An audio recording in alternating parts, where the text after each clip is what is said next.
All right. Good evening. We're going to do a little 10-minute bedtime flow. So hopefully this is something that at the end of your day, just need to move a little bit before you go to bed. This will get you into that nice, relaxing, sleepy time feeling. So if you have props, if you have a blanket or a bolster, go ahead and grab them. And I'll show you how to use. If you don't have a bolster, I'm going to show you how to use your blanket instead. If you do have a bolster and a blanket, grab both. You'll only be more comfortable.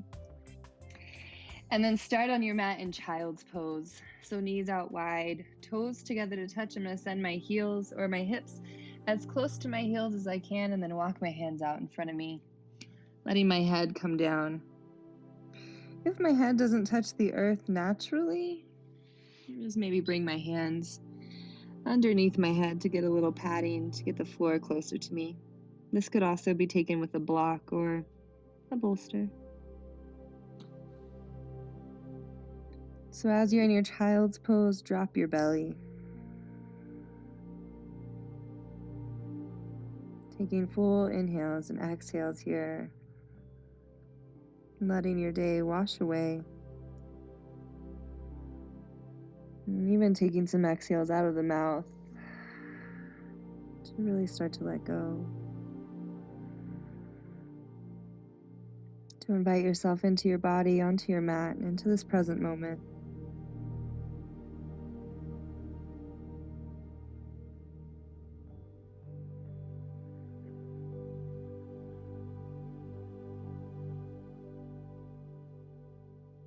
Feel the grounding energy in this pose, pulling down.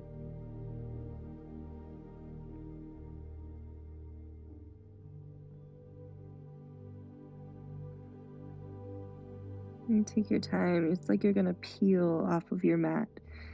So start to push into the hands, lift the head, lift the chest, let the belly raise off of the legs, and then walk the hands back underneath the shoulders. Adjust your legs so you're in tabletop position. Moving into your cat-cow poses, drop the belly, lift the heart and the sits bones. Exhale, round into your spine. Maybe some movement back and forth. Dropping the belly, lifting the heart as you find that movement. Inhale. Exhale, round into your spine. Look towards your belly button. Back and forth. Your breath is going to set your pace. You might be in the pose for one breath, for the inhale, for the exhale, or you might stay longer for 1.5 or 2.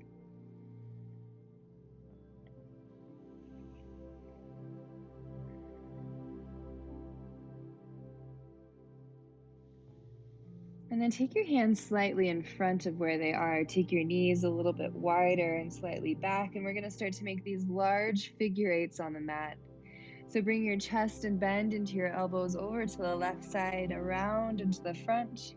Hips come back to the left, and then my body follows around to the right. And if they don't look like figure eights, they might look like circles. You might be going the other direction. But really trying to get this movement into the side body, into the hips, strength through the arms. And these wave-like motions just to explore what we're feeling. Physically, mentally, emotionally. A couple more times in this direction that you're going. And then we're going to switch it up and go the other way. And this is when you start to notice if you've been present in your body. Is do you know what the other way is? Pay attention. Or don't, just sway.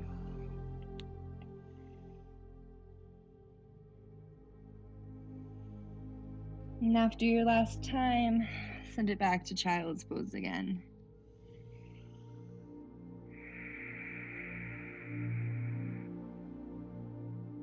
Three breaths here.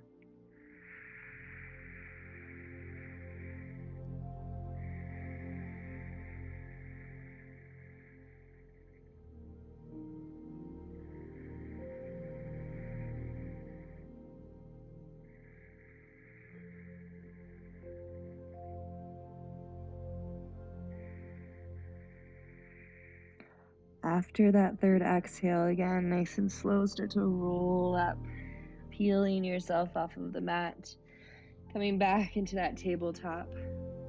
And if you needed some cat-cows after that child's pose, feel free to move into them. It's your own exploration of the body here, whatever feels good before bedtime. And find your neutral spine so there's no sway left in your back. And then as you inhale, take your right leg up, start to make some big hip circles of the hip, the knee, maybe the ankle wants to move around. And you can go both directions here, one direction and then the other. You might take a few circles in one direction and then switch.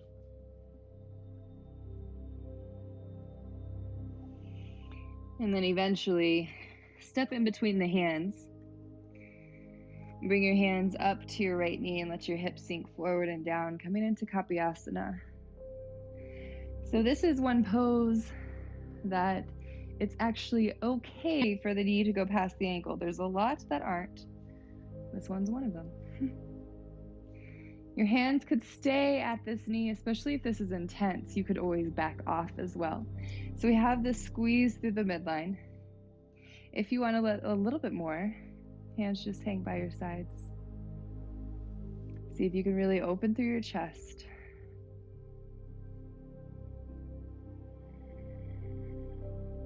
Feel the space that you're creating in that left hip.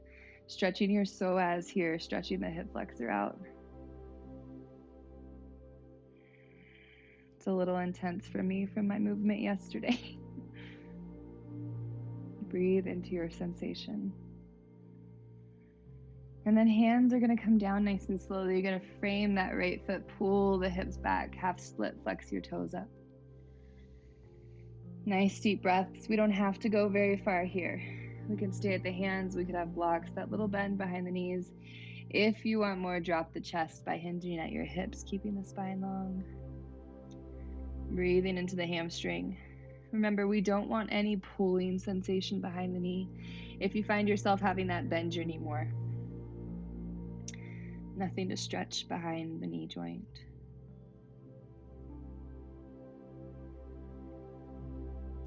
And then take it nice and slow. Start to walk your hands inside of your right foot, bending back into that knee, coming all the way forward with the hips into lizard. If it's nice and easy for you, you might come down to the forearms and you might start to wiggle left to right if it feels good.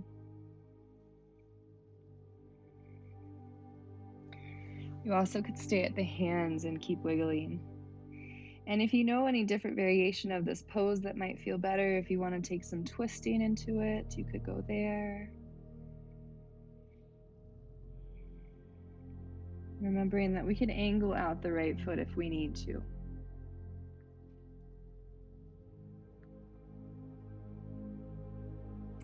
And then curl your left toes under, scoot that knee closer towards you, and then slide your right foot back.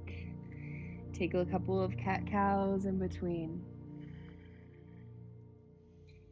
Find your neutral spine again, and then as you inhale, take your left leg up, start to bend the knee, opening up and taking your hip circles. Both directions, maybe one at a time, maybe a few, and then switching. Make sure as you take your hip circles, you're going to keep pushing into your left hand so you don't lean all the way over to the side. And then eventually step inside your right thumb.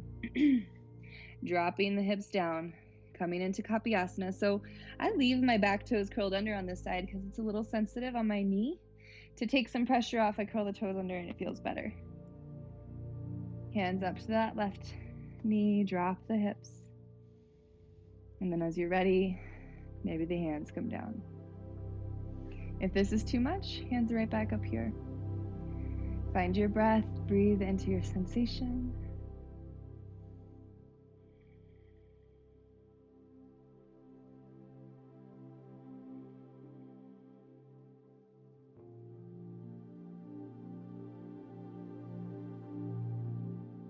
And then with your exhale, hands come down, frame your foot, pull the hips back, half split, lift your left toes up. Hinging at the hips if you want more, keeping the bend in that left knee.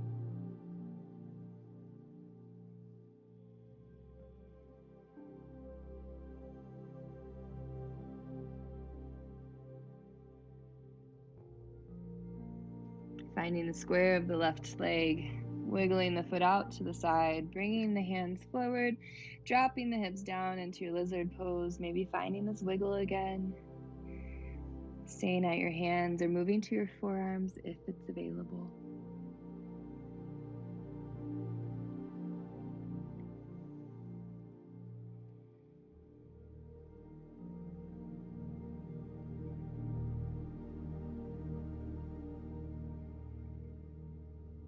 Curl your right toes under, scoot that knee in, slide your left foot back, take a couple of cat-cows, and then sit back onto your heels, grab your props.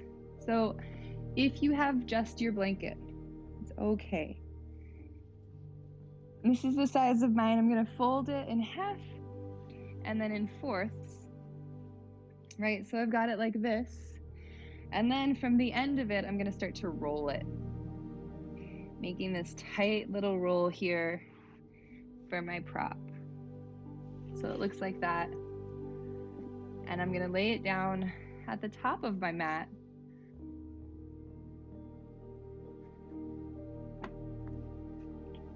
Taking my sacrum all the way against that. My legs are either going to stay feet on the mat or out long. Probably as I lay back, I want my feet bent or my knees bent. And then nice and slowly roll your spine down onto your blanket. It should feel good. We would like it to be under the head if possible. And then from there, you could take your legs out long. Lay your arms out to the side. One teacher that I used to know would say, you should spend an hour a day like this, getting this opening through the front of your chest and really relaxing here. So if you have an hour to lay like this, I'll encourage you to do so. If you don't, we'll lay here for some time and really feel it out. So if you're already on your blanket, the blanket could be swapped for the bolster. But if you're already on the blanket, if you've already taken that time and you still have the bolster or even blocks, you could bring it underneath the knees to give yourself that much more support. So just wiggled mine under, kind of adjust my sacrum here, and now I'm so comfortable. I'm really feeling supported.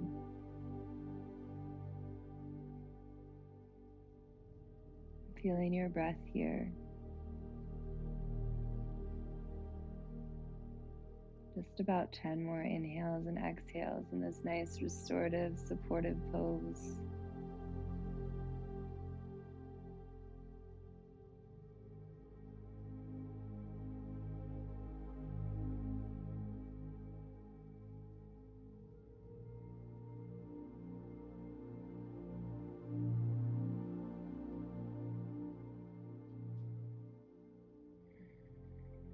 Okay, so since we're nice and chilled out here, we're not going to come up by just sitting up.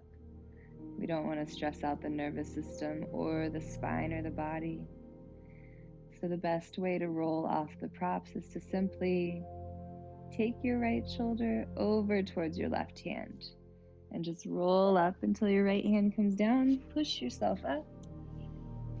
So you can move the props out of the way or keep them with you for these next supine twists. I'm going to keep this blanket roll for my Shavasana, put it right down here, and I'm going to take my bolster or my blanket actually and use them for my twists. So my right knee is going to come into my chest as I lay back down. I'm going to squeeze it towards me.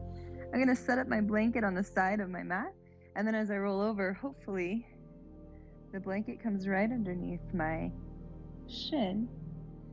My right shoulder comes back down and I take my gaze over to the right.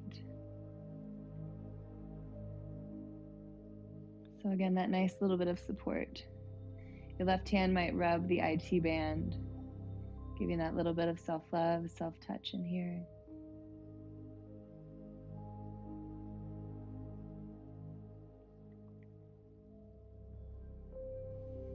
And then I'll bring my right knee back through center, squeeze it up, and send it out long. Adjust my hips on the mat. Take my blanket to the left or the right side of my mat. And then same thing on this side. I'm going to squeeze my left knee up into my chest. Take an exhale. Place the knee on the blanket. Bring my shoulder back down. Twist over the left side. Nice and cozy. And then my right hand is going to rub my left leg.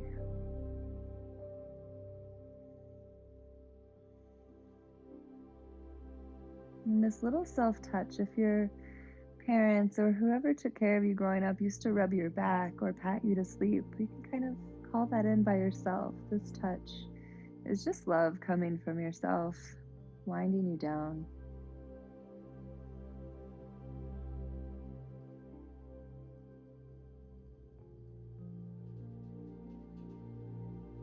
And bringing your knee back through center, squeezing it into your chest. Letting it go out long and setting up for your Shavasana. So for mine, again, with the props, if I have a blanket, I might set it underneath my knees for some low back support. Using that same roll, if I have the bolster and a blanket, I'm going to use the bolster underneath my knees. I'm going to take my blanket and cover myself up for comfort, for warmth. And then I'm going to lay back. My feet still flop out, especially if I usually have any low back issues. Hopefully the bolster or the blanket makes it go away. My palms are faced up.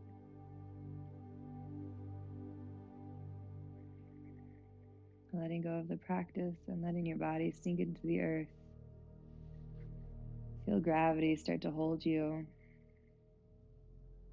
Feel your breath come back to natural. Possibly even a little bit longer of an exhale.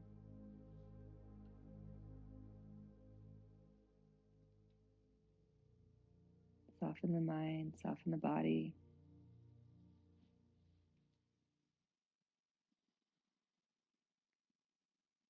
Allow the tongue to drop down from the palate, roof of the mouth.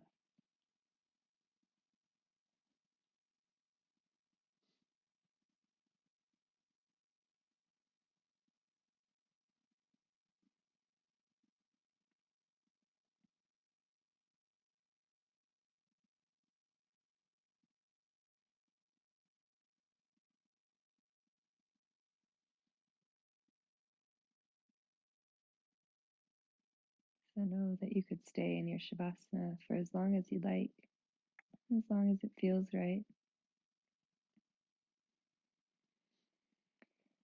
When you're ready to come out of it, start to wiggle your toes, move the ankles, roll them around. Move your fingers, roll your wrists around. Take a full body stretch on your inhale if it feels good. And then as you exhale, you can place your feet on your prop, blanket, or bolster. Roll over to your favorite side. Use your arm as a pillow. Stay comfortable for a moment and appreciate yourself for practicing, for just meeting your body here on your mat, getting into your breath, getting present before bedtime. Slowing any fluctuations of the mind.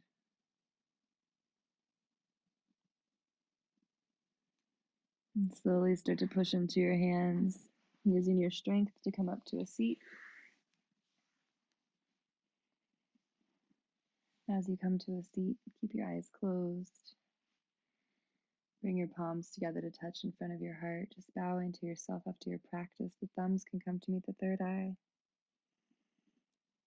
Take a nice full inhale, a nice full exhale, and then we'll bow. Namaste.